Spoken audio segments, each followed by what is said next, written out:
Hello everyone, मी वैष्णवी तुम्हा सगळ्यांचं officers online academy या चॅनलवर स्वागत करते. तर आज आपण बघूया महाराष्ट्र स्टेट बोर्ड लिपिक याच्यासाठी जी भरती आली त्याचे आपण अपडेट्स बघूया. तर काय इम्पॉर्टंट आहे, एज्युकेशनल क्वालिफिकेशन काय पाहिजे, वयोमर्यादा काय पाहिजे, पेपर पॅटर्न कसा राहणार आहे आणि आपली अर्ज करण्याची तारीख कधीपासून सुरू झाली आणि लास्ट डेट काय आपण या व्हिडिओमध्ये बघणार आहोत. तर इथे बघा कुठल्या पोस्टसाठी आहे. मुख्य लिपिक 6, वरिष्ठ लिपिक 14 आणि निम्न श्रेणी लघुलेखक 3 असे टोटल किती 23 पदे आहेत. आणि अर्ज कसा तुम्हाला ऑनलाईन सबमिट करायचा आहे आणि IBPS कंपनीतर्फे हा फॉर्म ही एक्झाम जी कंडक्ट करण्यात येणार आहे. ठीक आहे. आणि कधीपर्यंत भरू शकता तुम्ही फॉर्म. 23 मार्चला हे जे आहे ॲप्लिकेशन भरणं हे स्टार्ट झालं आहे. ऑनलाईन आवेदन करणं हे जे स्टार्ट झालेलं आहे 23 मार्चला. आणि लास्ट डेट काय आहे, लास्ट डेट आहे 8 एप्रिल. ओके.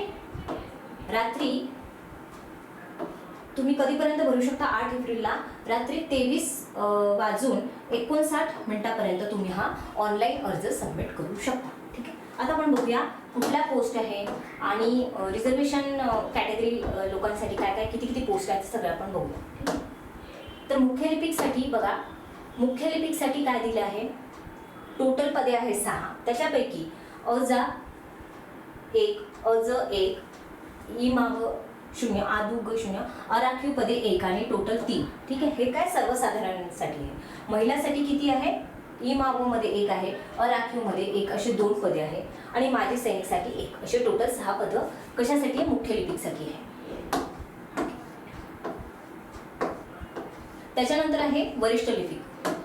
वरिष्ठ लिपिकसाठी काय आहे, सर्वसाधारण अजा 1, अज 1, ओके, ई माव 2, आदू ग 1, अराखीव पदे 2 असे 7 टोटल पदे.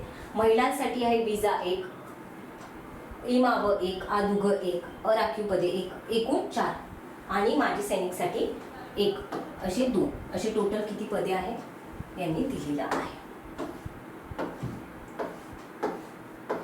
आणि जी शेवटची पोस्ट आहे निम्न श्रेणी लघुलेखक, त्याच्यासाठी बघा, याच्यासाठी टोटल कसं दिलं आहे, सर्वसाधारण अज मध्ये 1, अराखीव पदे 1 असे 2 पदे एकूण टोटल आणि महिलांमध्ये आहे आदुग मध्ये 1. ठीक आहे. असे टोटल 3 पदांसाठी निम्न श्रेणी लघुलेखकसाठी दिलेलं आहे. ठीक आहे. आता आपण बघूया की वयोमर्यादा काय आहे, जे खूप इम्पॉर्टंट आहे. वयोमर्यादा काय काय आहे. ओके. तर वयोमर्यादा काय आहे, वयोमर्यादा आहे मुख्य लिपिक, वरिष्ठ लिपिक आणि निम्न श्रेणी लघुलेखक तिन्ही पोस्टसाठी तुम्हाला काय पाहिजे, मिनिमम किती पाहिजे, 18. ओके. मिनिमम तुम्हाला पाहिजे 18 आणि मॅक्सिमम किती पाहिजे, 38 अमागासाठी. आणि मागासवर्गीय आणि आदुगसाठी किती आहे, 43. ठीक आहे. तसंच खेळाडूंसाठी काय आहे, अमागाससाठी 43, मागासवर्गीय अनाथ आदुगसाठी आहे 43, माजी सैनिक आणीबाणी अल्पसेवा यांच्यासाठी 38 प्लस सेवा कालावधी प्लस 3 वर्ष, मागासवर्गीय किंवा अनाथ किंवा आदुग यांच्यासाठी आहे 43 प्लस सेवा कालावधी प्लस 3 वर्ष, अंशकालीन पदवीधर यांच्यासाठी वयाच्या 55 वर्षापर्यंत, दिव्यांग, प्रकल्पग्रस्त, भूकंपग्रस्त यांच्यासाठी काय वयाच्या 45 वर्षापर्यंत. ठीक आहे. आणि अंशकालीन कितीसाठी काय आहे, 55 वर्षापर्यंत. ओके. सेम आहे, सेम तुम्हाला वयोमर्यादा पाहायला मिळेल. ओके. त्याच्यानंतर एज्युकेशनल क्वालिफिकेशन तुम्हाला काय पाहिजे किंवा एक्सपिरियन्स काय काय पाहिजे. तर बघा, मुख्य लिपिक किंवा वरिष्ठ लिपिक या दोन्ही पदासाठी काय पाहिजे, शैक्षणिक अर्हता. तर मान्यताप्राप्त विद्यापीठाची कोणत्याही शाखेची पदवी परीक्षा उत्तीर्ण तुम्ही पाहिजे. ठीक आहे. कुठली पण डिग्री कुठल्या पण युनिव्हर्सिटीमधून तुम्ही जर घेतली असेल तर ती चालेल. तसंच टंकलेखन किंवा संगणक टंकलेखन मराठी 30. ठीक आहे. मराठी 30 व इंग्रजी 40 दोन्ही पाहिजे तुम्हाला. मराठी आणि इंग्लिश, मराठी 30 पाहिजे आणि इंग्लिश 40 पाहिजे. त्याचं तुम्हाला काय पाहिजे, सर्टिफिकेट पाहिजे. मुख्य लिपिक पदासाठी, ठीक आहे, मुख्य लिपिक पदासाठी किमान मिनिमम किती पाहिजे, 2 वर्षाचा तुम्हाला शासकीय किंवा निम शासकीय कार्यालयातील वरिष्ठ लिपिक पदाचा अनुभव आवश्यक आहे. ठीक आहे. मिनिमम 2 वर्षाचा तुम्हाला काय पाहिजे, शासकीय किंवा निम शासकीय कार्यालय तुम्हाला अनुभव पाहिजे आहे. वरिष्ठ लिपिक पदासाठी किमान 2 वर्षाचा शासकीय किंवा निम शासकीय कार्यालयातील कनिष्ठ लिपिक टंकलेखन पदाचा तुम्हाला अनुभव पाहिजे. तसंच MSCIT परीक्षा उत्तीर्ण असणे आवश्यक आहे. ठीक आहे. हे पॉईंट्स कशासाठी, मुख्य लिपिक किंवा वरिष्ठ लिपिकसाठी काय पाहिजे तुम्हाला, हे सगळं पाहिजे आहे. Education qualification plus experience. Okay. आता जी दुसरी पोस्ट आहे त्याच्यासाठी काय लघुलेखक निम्न श्रेणी यांच्यासाठी काय पाहिजे, कुठल्याही युनिव्हर्सिटीमधून तुम्ही डिग्री जर घेतली असेल तर ती चालेल, प्लस टंकलेखन किंवा संगलक टंकलेखन मराठी 30, इंग्रजी 40. ठीक आहे, हे झालं टंकलेखनाचं. तसंच व इंग्रजी व मराठी लघुलेखन 100 चे शासकीय वाणिज्य प्रमाणपत्र. ठीक आहे, म्हणजे तुम्हाला टंकलेखन तर पाहिजेच आहे 30, मराठीचं इंग्रजी 40चं, तसंच लघुलेखन पण पाहिजे मराठी व इंग्रजी दोन्ही मीडियममधून 100चं. ओके, आणि त्याचं तुम्हाला काय पाहिजे, सर्टिफिकेट पाहिजे. तसंच MSCIT उत्तीर्ण असणं आवश्यक आहे. ओके, आणि तुमची जी एज लिमिट आहे ना ती तिथे त्यांनी दिलं आहे बघा, वयोमर्यादा गणण्याचा दिनांक. ठीक आहे, तर 1/3/2024 यानुसार तुमची एज लिमिट काय करणार ते मोजणार. ठीक आहे, ते तुम्हाला बघूनच काय करायचं, आपला फॉर्म फिल करायचा आहे. ठीक आहे, आता परीक्षा कशी होणार आहे, एक्झाम पॅटर्न कसा राहणार आहे ते आपण बघूया. तर बघा किती सब्जेक्ट आहे, टोटल 4 सब्जेक्ट आहे. ठीक आहे, मराठी, इंग्रजी, सामान्य ज्ञान आणि बौद्धिक चाचणी. तर प्रश्न किती आहे, प्रत्येक सेक्शनसाठी प्रत्येक सब्जेक्टसाठी 50 प्रश्न 50 गुण, इंग्रजीसाठी 50 प्रश्न 50 गुण, सामान्य ज्ञानसाठी 50 प्रश्न 50 गुण आणि बौद्धिक चाचणी आपलं 50 प्रश्न 50 गुण, असे टोटल किती आहे 200 प्रश्न 200 गुण. ठीक आहे, तर 4 सब्जेक्ट आहे तुम्हाला. ओके, आणि प्रत्येक सब्जेक्टचं काय आहे 50 मार्क्स आहे, 50 मार्क्स आहे. ठीक आहे, आणि 50च काय क्वेश्चन आहे, आणि टोटल टाइम काय आहे, टोटल टाइम आहे 120 मिनिट्स, 120 मिनिटं तुम्हाला काय राहणार टोटल टाइम राहणार. ठीक आहे, म्हणजे 200 प्रश्न टोटल, 200 प्रश्न गुण आणि 120 मिनिटाचा तुम्हाला काय मिळणार आहे, वेळ मिळणार आहे. ठीक आहे, आता त्यांनी इथे पेपरचा लेवल कसा राहील, डिफिकल्टी लेवल कसा राहील हे त्यांनी सांगितलं, इथे मेन्शन केलं बघा. ज्या पदांकरता पदवी ही कमीत कमी अर्हता आहे अशा पदांकरता परीक्षेचा दर्जा भारतातील मान्यताप्राप्त विद्यापीठांच्या पदवी परीक्षेच्या दर्जाच्या समान राहील. ठीक आहे, म्हणजे जर तुम्हाला पदवी पाहिजे असेल एखाद्या पोस्टसाठी, त्यांनी सांगितले की कमीत कमी तुम्ही काय पाहिजे, पदवी तुमची पाहिजे आहे, तर त्याचा जो पेपर पॅटर्न राहील, एक्झाम राहील, त्याचा जो लेवल राहील तो कसा राहील, पदवीच्या प्रमाणेच राहील. ठीक आहे, आणि परंतु त्यापैकी मराठी व इंग्रजी या विषयांच्या प्रश्नपत्रिकेचा दर्जा उच्च माध्यमिक शालांत परीक्षेच्या म्हणजे काय 1 ते 12वी दर्जाच्या समान राहील. ठीक आहे, आणि एक्झाम कशी राहणार आहे, ऑनलाईन पद्धतीने राहणार आहे. MCQs बेस आहे, म्हणजे काय प्रश्नपत्रिका वस्तुनिष्ठ बहुपर्यायी स्वरूपाच्या असतील, आणि काय प्रत्येक प्रश्नास 1 गुण असेल. ठीक आहे, अर्ज फक्त आणि फक्त तुम्हाला ऑनलाईन सबमिट करता येणार आहे.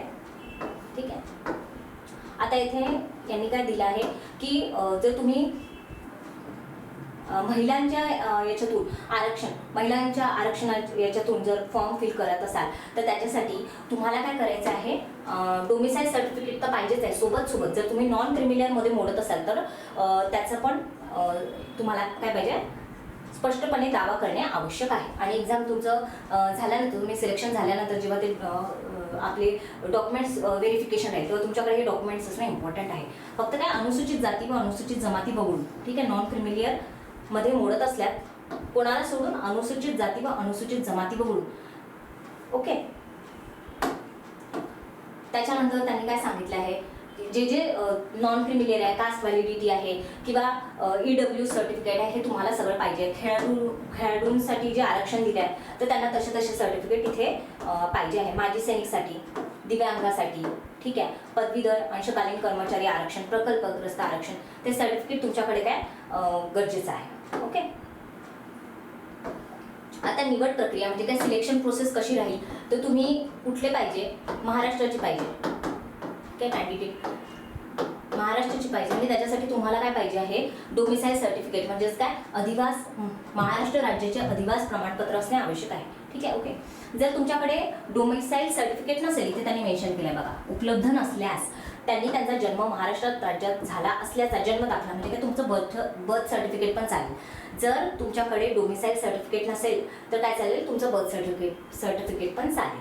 ठीक आहे, अशा प्रकरणात अधिवास प्रमाणपत्राची अट लागू राहणार नाही.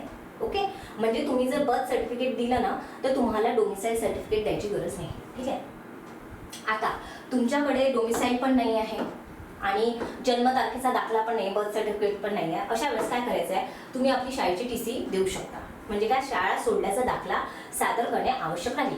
परंतु सदर शाळा सोडल्याच्या दाखल्यामध्ये त्या उमेदवाराचा जन्म हा महाराष्ट्र राज्यात झाल्याची नोंद असणे आवश्यक आहे. ठीक आहे, तेव्हा तुम्ही काय इलिजिबल आहे या पोस्टसाठी. ज्या उमेदवाराचा जन्म महाराष्ट्र राज्यात झाला नसेल, ठीक आहे, जन्म झाला नसेल परंतु तो महाराष्ट्रामध्ये 15 वर्षापेक्षा किंवा 15 वर्ष व त्यापेक्षा जास्त कालावधीमध्ये राहिला असेल, ठीक आहे, तर त्यांच्यासाठी काय डोमिसाईल सर्टिफिकेट हे काय गरजेचं आहे. ओके, त्याच्यानंतर बघा इथे कास्ट सर्टिफिकेट, कास्ट व्हॅलिडिटी सादर करणे निवडी अंतिम म्हणजे काय तुमचं सिलेक्शन प्रोसेस झाल्यानंतर सादर करणे आवश्यक आहे. ओके,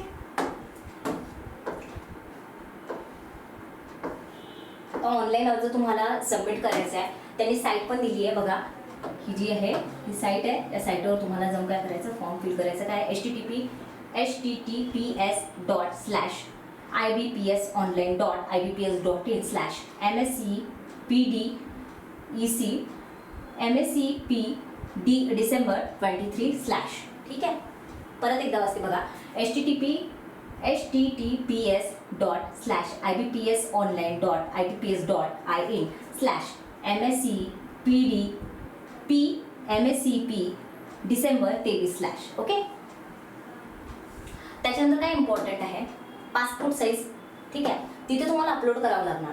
तर ज्या फॉर्मॅटमध्ये इथे तुम्हाला दिला आहे ना, फाईल साईज काय दिली आहे 20 KB to 50 KB असंच तुम्हाला काय करायचं, अपलोड करायचं आहे. नाही याच्यापेक्षा कमी, नाही याच्यापेक्षा जास्त. ओके, त्याच्यानंतर सिग्नेचर तुम्हाला अपलोड करायची आहे आणि सिग्नेचर जी आहे ती पांढऱ्या कागदावर काळ्या शाईनेच तुम्हाला काय करायची आहे, स्कॅन करून अपलोड करायची आहे. ती किती पाहिजे, 10 KB to 20 KB, 10 ते 20 KB.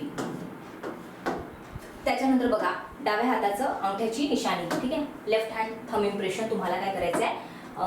परत इथे बघा काळ्या किंवा निळ्या शाईमध्ये स्कॅन केलेली प्रतिमा तुम्हाला काय करायची, अपलोड करायची आहे. ओके, ज्या उमेदवाराला डाव्या हाताचा अंगठा नसेल अशा उमेदवारांनी उजव्या हाताचा अंगठा वापरावा. ओके, ठीक आहे, याचा पण फाईल साईज दिला आहे.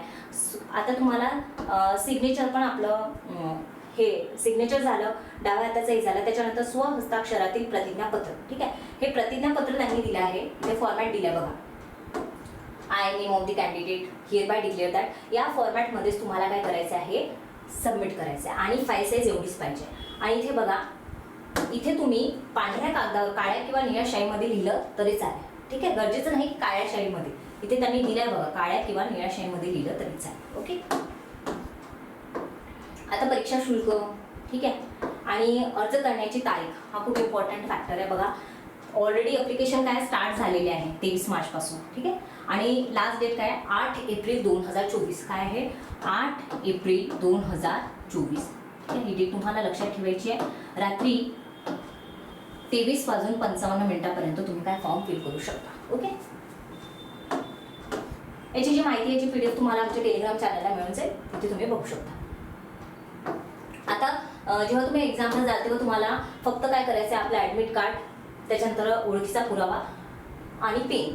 बाकी तुम्हाला मोबाईल, त्याच्यानंतर स्मार्ट वॉच हे सगळं तिथे अलाउड नाही आहे. तुम्हाला माहितीच असेल, IBPS किंवा कुठल्या पण एक्झाममध्ये ते अलाउड नाहीच करत. ठीक आहे, तर तुम्हाला काय करायचं आहे, हे ॲप्लिकेशन फिल करायचं आहे जर तुम्ही एलिजिबल असाल तर.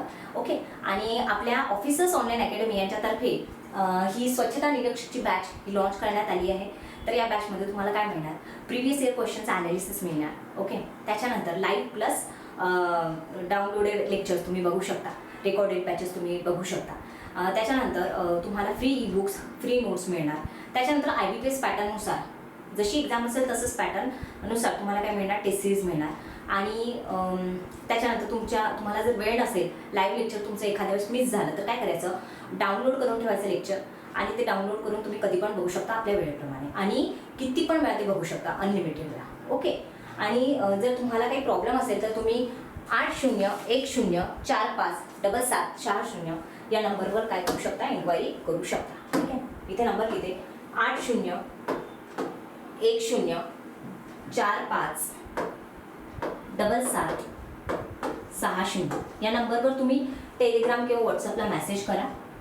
आणि तुम्हाला काही डाऊट्स असेल, बाकी आपल्या अदर बॅचेस पण आहे, स्वच्छता निरीक्षक तर आहेच, पण अंगणवाडी सुपरवायझर आहे, पोलीस भरती बॅच आहे, आरोग्य सेवक आहे, आरोग्य सेविका आहे, अशा बरेच बॅचेस, सरळ सेवा भरती आहे, तर अशा वेगवेगळ्या बॅचेस आपल्याकडे अवेलेबल आहे. त्यासाठी तुम्ही या नंबरवर मेसेज करू शकता. ओके, तर अभ्यास करा आणि अशाच नवीन नवीन अपडेट्ससाठी आणि बाकी कन्सेप्टसाठी आमच्या चॅनलला लाईक, शेअर आणि सबस्क्राईब जरूर करा. Thank you so much.